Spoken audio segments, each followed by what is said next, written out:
Medical costs is another issue. And again, our goal for every client that we represent is that we want to make sure that you get full, appropriate medical care. We do not want there to be shortcuts on your medical care just because you happen to be involved in an accident. Now, sometimes access to medical care can be a problem for people, particularly if they're uninsured. In that situation, we can help you get access to doctors who know our firm's reputation, have worked with us for years, and they're willing to treat people that have been injured in an accident based on what we call a letter of protection, which basically means that they'll get paid when your case gets settled. We're seeing fewer and fewer uninsured people due to the Affordable Care Act, but we still see a lot of underinsured people.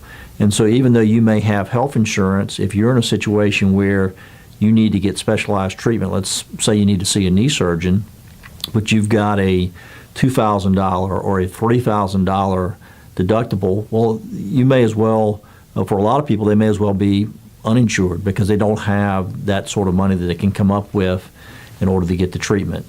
And again, that's when we can help get involved in the process because we can use that letter of protection approach to make sure we get you to a qualified surgeon so you can get your treatment. As your bills get incurred, yes, we will do what we can to try to keep your credit from being negatively impacted.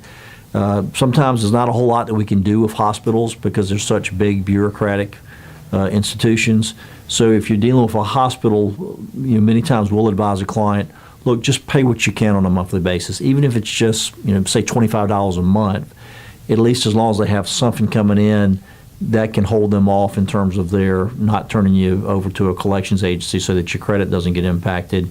We do have a good relationship with the lawyers and with the claim representatives within the hospitals that negotiate these bills, so we can usually help you out at the end of the case. And a lot of times, depending on how much insurance coverage there is, we've had situations where we've had bills for several $100,000, and we have paid maybe 5% or 10% of that amount because of the insurance coverage that's there.